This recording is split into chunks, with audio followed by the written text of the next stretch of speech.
mother-in-law said she didn't mean anything by it the night my sister's daughter used my debit card to book a spa weekend for two. I was 31, working as a hospital billing specialist, which means I spend every single day auditing numbers that other people tried to hide.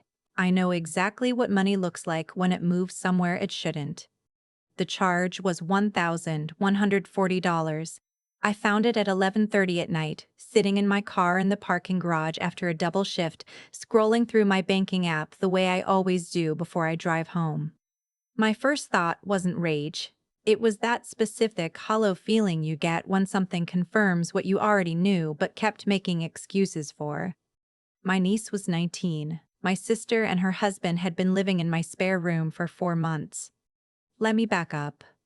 When my sister called me last February, she was crying in that way. She only cries when she actually means it, not the performative version she uses in arguments.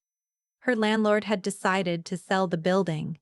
They had 60 days. Her husband had been between jobs since November, and not the kind of between jobs where you're interviewing seriously, the kind where you're figuring out the next move while your wife's younger sister pays for groceries. I have a 3-bedroom townhouse in Columbus, Ohio. I bought it 2 years ago on my own, budgeted for it the way I budget for everything, line by line. I had one spare room. She asked if they could use it. Just until they found a place. A few weeks, maybe 2 months tops. I said yes before she finished the sentence. That's the part that stays with me, how fast I said it. No hesitation, no conditions, no math. I just said yes, and then I started moving my home office into my bedroom and putting my desk in the corner and telling myself this was what you do for family. They moved in on a Sunday. My sister, her husband, their 19-year-old daughter, and a dog I hadn't been told about. I came home from brunch to find a lab mix sitting on my couch looking at me like I was the guest. The first few weeks weren't bad. My sister helped with dinner sometimes. Her husband, who I'll call my brother-in-law because that's the only name that matters here, talked a lot about the opportunities he was considering. He had a competent way of discussing job prospects, the way some people discuss vacation plans, detailed, enthusiastic, and completely unattached to reality. My niece was mostly in her room on her phone, occasionally appearing to eat something and disappear again. By week 6, the grocery bill had doubled. The water heater was running constantly because someone was always showering at odd hours. My brother-in-law had started using my Amazon Prime account to order things, initially small stuff, a phone case, a charging cable, and then a blender that arrived in a box so large I had to shuffle around it in the hallway for 2 days. When I mentioned it gently, he said he'd Venmo me. He never did. My niece started borrowing my car. It started as one specific trip. Her car was in the shop. Could she use mine for a job interview? I said yes. The interview turned into a habit of using my car 3 or 4 afternoons a week while I worked from home. I'd look out the window and realize I couldn't go get lunch somewhere because my car was gone and no one had asked. I noticed myself budgeting differently, moving money around to cover things I hadn't planned for, telling myself it was temporary. I work in healthcare billing. I know every trick people use to push costs onto someone who isn't watching. I was watching. I just kept deciding it wasn't worth saying anything yet. My niece found my debit card number because I'd saved it to a family laptop we shared for printing.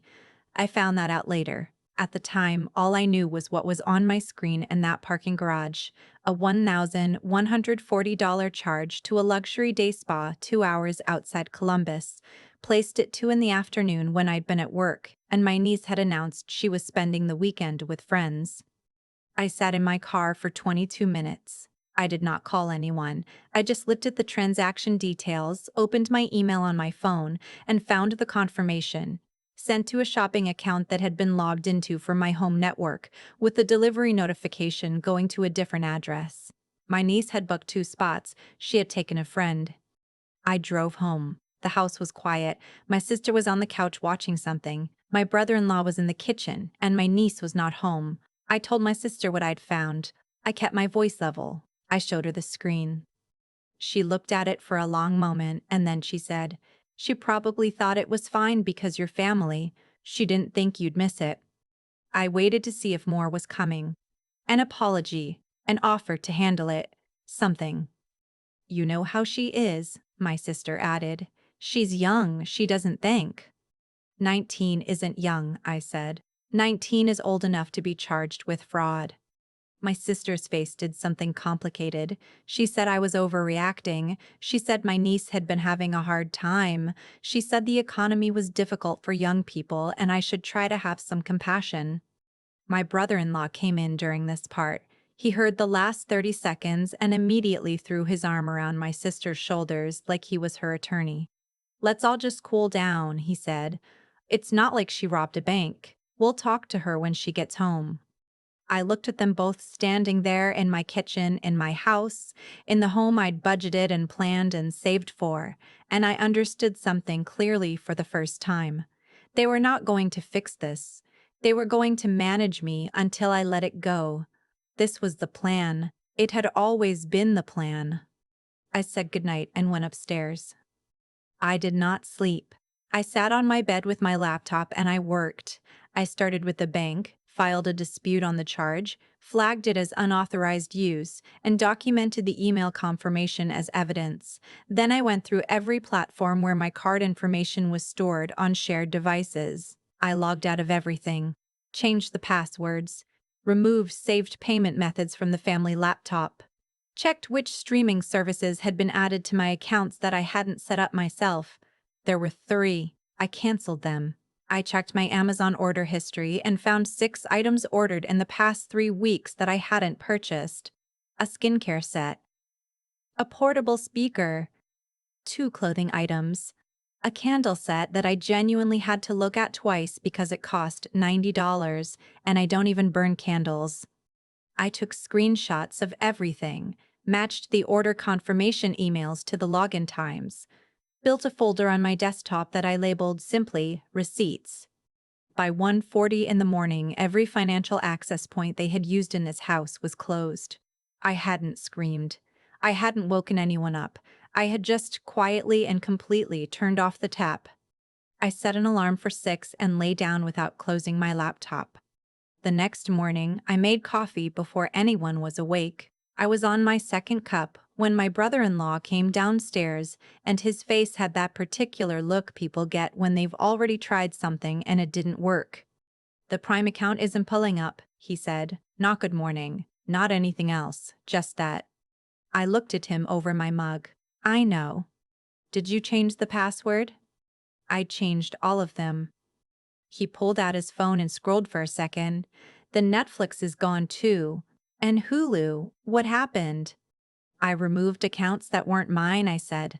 If you want those subscriptions, you're welcome to set them up in your name with your card. His jaw tightened. He was trying to decide which angle to use. He settled on the reasonable one. Jordan, come on. We're all under a lot of stress here. You can't just shut everything down without a conversation. My name is not Jordan. I did not correct him on that because it was not the point. I had a conversation last night, I said, with your wife. She told me my niece probably thought it was fine. I decided it wasn't. My sister came downstairs then, and right behind her my niece, who had apparently gotten home late and was still in the clothes she'd traveled in. Her eyes went to me immediately. She could tell by the room. What's going on? My niece asked, in the tone of someone who already knows and is hoping to outrun the conversation. I set my mug on the counter. Why don't you sit down? I said. All of you.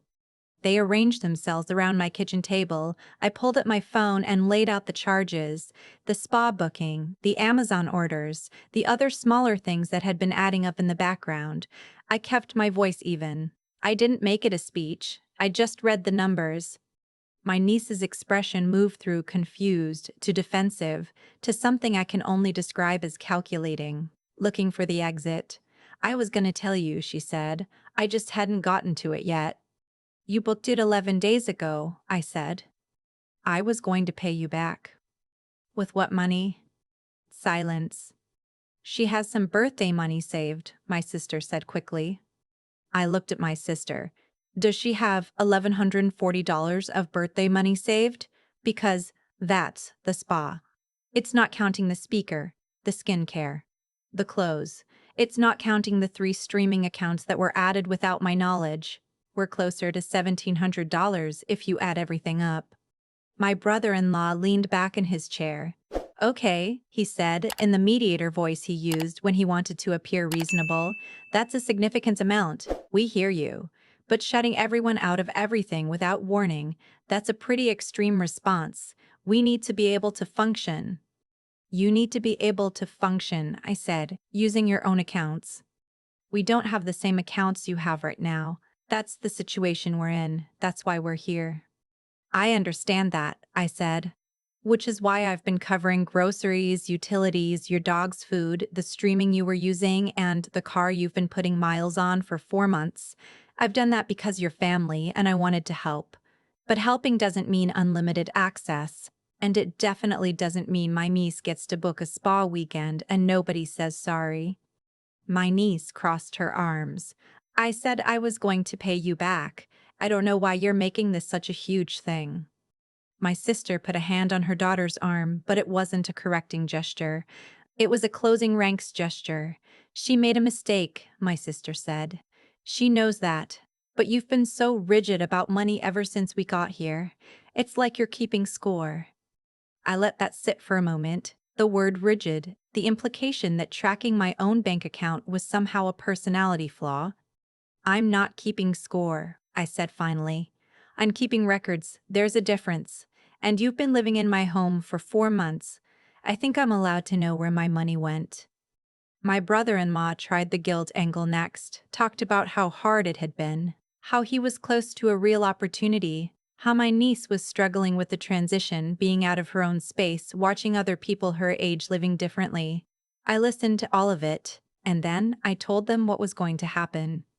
Effective immediately, no one in the house used any account, card, login, or subscription in my name without explicit prior permission. Not a streaming service, not a grocery delivery, not a rideshare. Nothing. If they wanted food beyond what was already in the house, they figured out how to pay for it. I would cover the mortgage and the utilities because the house was mine and I wasn't going to hold basic shelter over their heads. But everything else stopped. My brother-in-law needed to be applying to jobs in a real and documented way, not talking about opportunities, not waiting for the right position. Entry-level, part-time, temporary. I didn't care. Money coming in was money coming in. My niece was 19 and capable of working, and I expected her to be. They had 3 weeks to show me something real was changing. After 3 weeks, if I didn't see progress, I would give them formal notice to leave. I would give them 60 days, the same amount of time they'd been given by their own landlord. I would even help them look for options, but I was not going to keep being the floor they bounced on indefinitely. The room was quiet for a long time after I finished. You'd really do that, my sister said. Not a question. More like she was trying to understand who I was now. You'd put us out.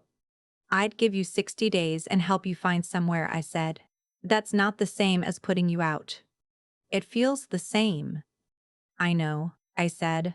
I'm sorry about that. I genuinely am. But I moved your family into my home because I love you, not because I agreed to fund it forever.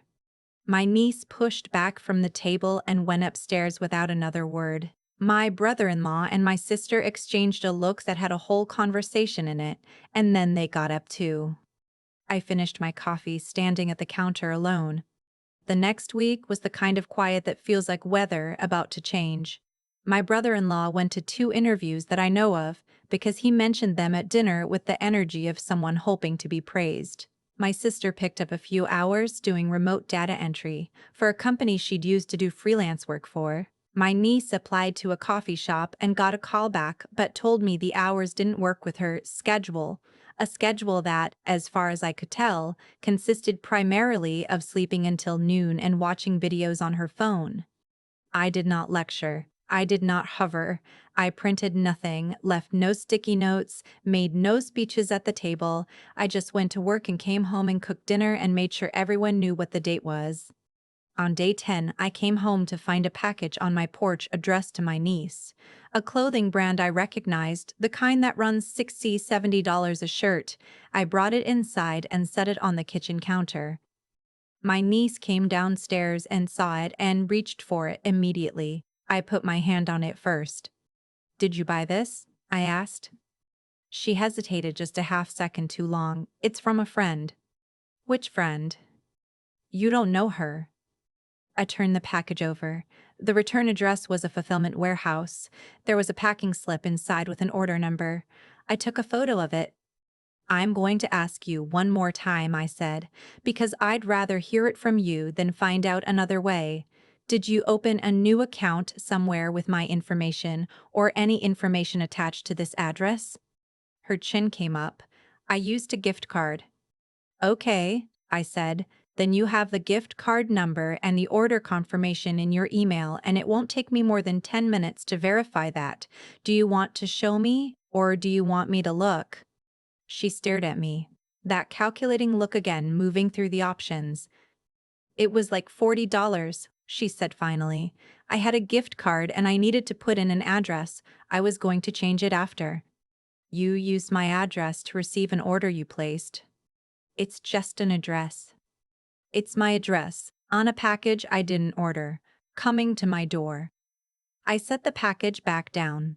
"I'm calling the bank tomorrow and adding a flag to my account that alerts me anytime my address is used in a transaction. I'm also filing a police report on the original spa charge because my dispute came back and they need documentation of unauthorized use." Her expression changed then. Something moved through it that I hadn't seen before. Not irritation, not defensiveness, actual alarm. "You're filing a police report?" she said.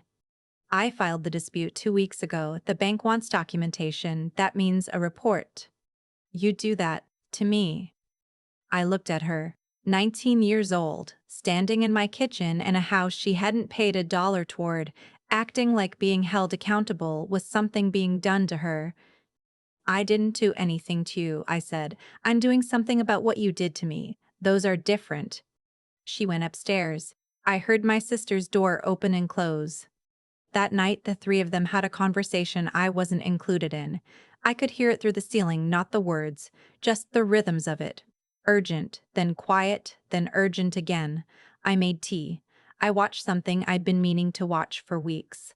I slept better than I had in 2 months. My brother-in-law came to find me the next morning. He stood in the kitchen doorway looking like a man who'd had a rough night. "She's scared," he said. "I know," I said. "She's young. She made a mistake." "She made a series of choices," I said, "over several weeks. Those are different from a mistake." He rubbed the back of his neck. "What do you need? Tell me specifically. What makes this go away?" "It doesn't go away," I said. "That's not how it works. The bank has the documentation. The dispute is filed. What happens next depends on what the bank decides, not me. What I need from you, from all three of you, is what I already said. Progress. Real progress. Work.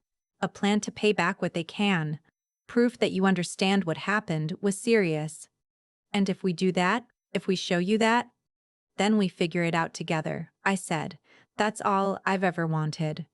He nodded slowly. He looked tired in a way that was different from his usual tired, like something had become real for him overnight. I won't say the next 2 weeks were easy. My sister was brittle in a way that made every conversation feel like diffusing something.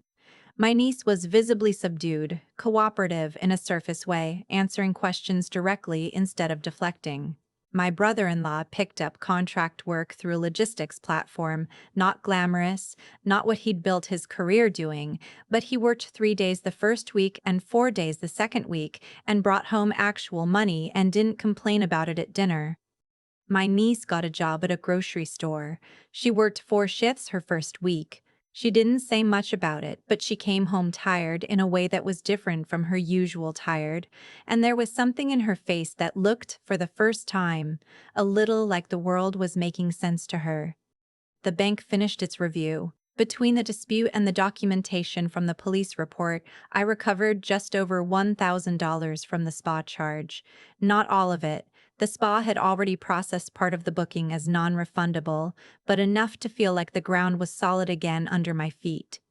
One evening, about 5 weeks after the original conversation, my niece knocked on my bedroom door. I was at my desk. She stood in the doorway looking uncomfortable. "I have $300, she said, "from the last two paychecks. I know it's not everything, but it's a start." I turned around. She was holding cash, which struck me because most people her age don't deal in cash, and I understood that she'd gone out of her way to do it that way, to make it tangible. "Okay," I said. "I'm sorry," she said, and then, in a different voice, smaller, less rehearsed, "I didn't really think of you as a person. Like, I knew you were there, but I thought of you as, like, the house, not someone who had things that could run out." I didn't say anything for a second. "That's honest," I said finally. "I know it's a bad thing to say." "It's honest," I said again, "and that's worth more to me right now than the money."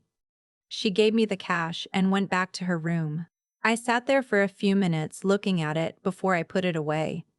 They moved out 8 weeks after that first conversation, not because I pushed them, but because my brother-in-law found a steady contract my sister's freelance work had picked up, and they found a two-bedroom apartment they could actually afford if they split the rent with my niece. It wasn't everything. It wasn't where any of them had expected to be, but it was theirs. On the day they left, my sister hugged me for a long time in the doorway. She didn't say she was sorry. Not exactly. She said, "I know it wasn't fair to you." That was close enough for now. My brother-in-law shook my hand, which I thought was a strange choice, but I shook it back.